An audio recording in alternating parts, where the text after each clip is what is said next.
안녕하세요. 새로사원 텍스 마드레입니다. 오늘은 제가 이제 10년 동안 내가 일을 배운 방법에 대해서 여러분들과 한번 이야기를 나눠보려고 해요.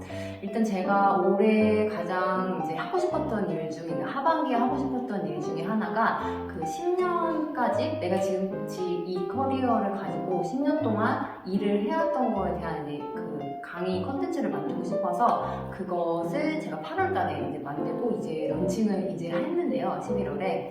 그 만들기 전에 제가 만드는 과정에서 제가 어떻게 일을 배웠는지에 대한 걸 좀 저 스스로 되게 정리를 하게 되는 계기가 되어서 여러분들에게도 그 이제 인사이트를 나눠드리려고 합니다.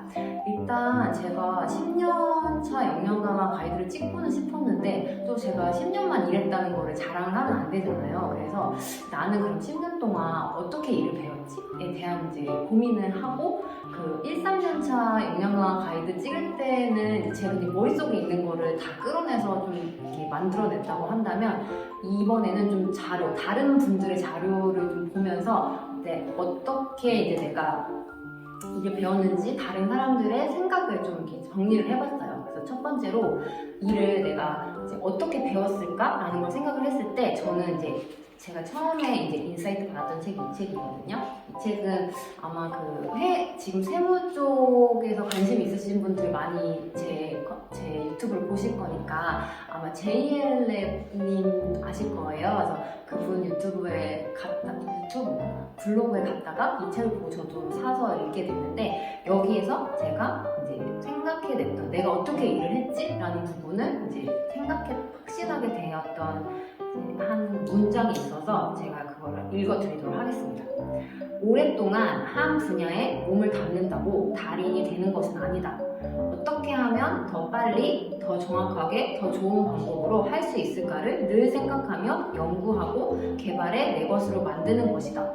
저는 이렇게 일을 대했다고 생각을 했었어요. 그래서 이제 워낙에 우리 업계가 이제 사수가 일을 잘 안 가르쳐준다라는 너무 배우는 환경이 열악하다 이런 이제 시선들이 많이 있는데 그러면 이제 그렇지만 저는 그래도 처음에 들어갔을 때 그 가지고 있는 것을 다 가르쳐주는 사수를 만나서 그분 밑에서 이제 배우기 시작했어요. 근데 제가 이거를 아무것도 모르고 있다가 진짜 내가 뭔가 좀 알게 됐다고 생각을 했었던 게 딱 한 3년차 정도 지났을 때 제 업체가 이제 가수금이 너무 많은 거예요. 그래서 가수금이 나한테 왜 이렇게 많지? 라고 생각을 해봤는데 이게 이제 그 세무 쪽 일을 하시는 분들은 아시겠지만 이렇게 현금 조정을 임의로 돌리게 되면 이제 가지급금이나 가수금이 이제 늘어나거나 줄어드는 이제 자동 붕괴라는 게 있잖아요. 근데 이거를 그냥 기계적으로 하는 사람이 있고, 근데 저는 가수금이 너무 많았어요, 제 거에. 그래서 이거를 한번 확인을 해보니까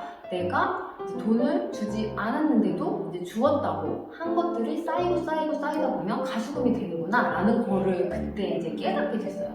그래서 이게 저희가 너무 그게 이제 되게 좀 뿌듯한 거예요. 드디어 이제 이 눈에 뭔가가 보인다는 생각이 들어서 사수한테 가서 그걸 막 설명을 했어요. 이거 이렇게 돼서 가수금이 이렇게 많이 생기는데 이거 뭔가 문제가 있는 거 아니냐? 아니면은 어떻게 사장님한테 이거를 말씀드릴까요? 이제 막 그렇게 막 진짜 흥분해서 갔던 게 아직까지도 제 기억에 남아요. 근데 사수분이 그러면은 이제 그럼 가지금 이렇게 나온 거에 대해서 이제 얘기해주라고 이제 그런 말을 하면서 저는 이제 제 커리어를 쌓아갔죠. 근데 똑같은 사수가 있었고 저희 직원이 있었는데 나중에 이제 그 생각을 해보니까 그 직원은 7년차 정도 됐었는데 그때 가지급금에 대한 이제 업체를 처음으로 받았어요. 근데 여러분들도 아시겠지만 이 가지급금도 줄이기 위해서 이제 매출이랑 매입을 이제 임의로 막 조절을 하면서 이제 그 가지급금이 안 나오게 이제 만들 수가 있잖아요. 아마 지금 제 강의를 보시는 경력직 분들이라면 무슨 얘기인지 아실 거라고 생각을 해요. 그래서 이제 그 친구가 그거를 다 이제 조절을 했단 말이에요. 그래서 가지급금은 없게 만들었는데 이게 가지급금은 없더라도 중간에 우리가 이자라는 거는 365일 동안 이제 발생을 하는 거기 때문에 가지급금을 돌려서 이수수익을 계산을 해야 된단 말이죠. 근데 그 친구가 그걸 몰랐어요. 그러면 몰랐을 때 이제 제가 그거를 이제 또 7년차 직원이니까 또 이거를 바로 또 얘기해주기가 조금 뭐해서 제가 이제 밥 먹는 자리에서 이렇게 돌려서 이제 야 그거 이렇게 하면 이제 그 미수수익 이렇게 나오던데 너 그거 한번 돌려봤어? 이렇게 했는데 친구가 이제 약간 모르는 이제 눈빛을 보이더라고요. 그래서 그냥 만약에 잘 알아들었으면 이제 가서 해봤겠지라는 생각을 가지고 이제 슬쩍 넘겨 이렇게 흘려주면서 그 친구가 그걸 배웠는데 이때 제가 뭐를 느꼈냐면 내가 이 가지급금이나 미수수익을 계산하는 하는 방법은 사수한테 배울 수 있겠지만 내가 그 안에 있는 과정이 어떻게 진행이 됐는지는 사수가 나에게 가르쳐준 거는 아니었었어요.